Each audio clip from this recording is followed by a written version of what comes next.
ಮೊದಲು ಶಾಸಕರನ್ನ ಖರೀದಿ ಮಾಡ್ತಾ ಇದ್ರು. ಈಗ ಶಾಸಕರ ಖರೀದಿ ನಿಂತೋಗಿದೆ.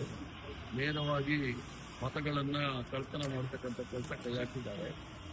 ಇದರ ವಿರುದ್ಧವಾಗಿ ರಾಷ್ಟ್ರ ಮಟ್ಟದ ಒಂದು ದೊಡ್ಡ ಪ್ರತಿಭಟನೆಯನ್ನ ನಾವು ರಾಮಲೀಲಾ ಮೈದಾನದಲ್ಲಿ ಮಧ್ಯಾಹ್ನ 2 ಗಂಟೆಯಲ್ಲಿ ನಾವು ಆಲ್ ಇಂಡಿಯಾ ಕಾಂಗ್ರೆಸ್ ಕಮಿಟಿಯ ವತಿಯಿಂದ ಪ್ರತಿಭಟನೆ ಮಾಡ್ತಾ ಇದ್ವಿ. ಈ ಪ್ರತಿಭಟನೆಯಲ್ಲಿ ಕಾಂಗ್ರೆಸ್ ಪಕ್ಷದ ಅಧ್ಯಕ್ಷರಾದ ಮಲ್ಲಿಕಾರ್ಜುನ್ ಖರ್ಗೆ ಅವರು, ಪಕ್ಷದ ನಾಯಕರಾದ ರಾಹುಲ್ ಗಾಂಧಿ ಅವರು, ಮತ್ತೆ ನಮ್ಮ ಆಲ್ ಇಂಡಿಯಾ ಕಾಂಗ್ರೆಸ್ ಕಮಿಟಿಯ ಜನರಲ್ ಸೆಕ್ರೆಟರಿ ಆದ ಪ್ರಿಯಾಂಕಾ ಗಾಂಧಿ ಅವರು ಎಲ್ಲರೂ ಸಹ ಭಾಗವಹಿಸ್ತಾರೆ.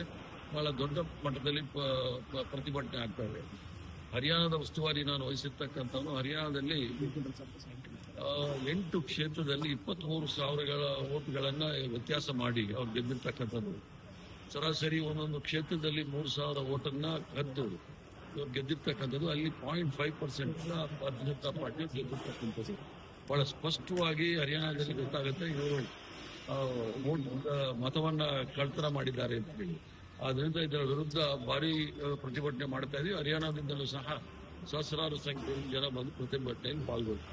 ಸರ್, ಇವತ್ತು ಆಳಂದ ಮತಕ್ಷೇತ್ರಕ್ಕೆ ಸಂಬಂಧಪಟ್ಟಂಗೆ SIT ಫೈಲ್ ಮಾಡಿದ್ದಾರೆ. ಅದರಲ್ಲಿ ಬಿಜೆಪಿ ಇವರಾಗಿದ್ದ ಅಭ್ಯರ್ಥಿ ಆಗಿದ್ದಂತ ಬಹಳ ಸ್ಪಷ್ಟವಾಗಿ ಕರ್ನಾಟಕ ರಾಜ್ಯದಲ್ಲಿ ಹಲವಾರು ಕ್ಷೇತ್ರದಲ್ಲಿ ಭಾರತೀಯ ಜನತಾ ಪಾರ್ಟಿಯವರು ಆ ವೋಟ್ ಚೋರಿ ಕೆಲಸವನ್ನು ಮಾಡಿದ್ದಾರೆ, ಮತ ಕಳ್ಳತನ ಅವರು ಮಾಡಿದ್ದಾರೆ. ಅಲ್ಲಿಂದ ಒಂದು ಉದಾಹರಣೆ. ಮತ್ತು ನೀವು ಬೆಂಗಳೂರು ಕೇಂದ್ರ ಲೋಕಸಭಾ ಕ್ಷೇತ್ರದಲ್ಲಿ ನೋಡಿದಾಗ 33,000 ಓಟ್ ಕೇವಲ ಒಂದೇ ಒಂದು ಕ್ಷೇತ್ರದಲ್ಲಿ ಅವ್ರಿಗೆ ಬೆಂಬಲ ಸಿಗತಕ್ಕಂಥ ನೋಡಿದಾಗ ಇವರು ಪ್ರಜಾಪ್ರಭುತ್ವವನ್ನು ಧ್ವಂಸ ಮಾಡಲಿಕ್ಕೆ ಪ್ರಯತ್ನ ಮಾಡ್ತಾ ಇದ್ದಾರೆ.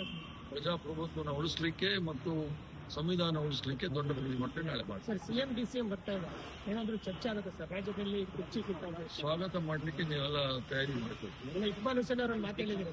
ಲೇಟೆಸ್ಟ್ ಹಾಗೂ ಇಂಟ್ರೆಸ್ಟಿಂಗ್ ಸುದ್ದಿಗಳಿಗಾಗಿ ಬಾಸ್ ಟಿವಿ ಕನ್ನಡ ಚಾನೆಲ್ನ ಸಬ್ಸ್ಕ್ರೈಬ್ ಮಾಡಿ. ಹಾಗೆಯೇ ಬೆಲ್ ಐಕಾನ್ ಪ್ರೆಸ್ ಮಾಡಿ. ಇದರ ಜೊತೆಗೆ ಫೇಸ್ಬುಕ್, ಇನ್ಸ್ಟಾಗ್ರಾಮ್, ಎಕ್ಸ್ನಲ್ಲೂ ಮಿಸ್ ಮಾಡದೆ ಫಾಲೋ ಮಾಡಿ.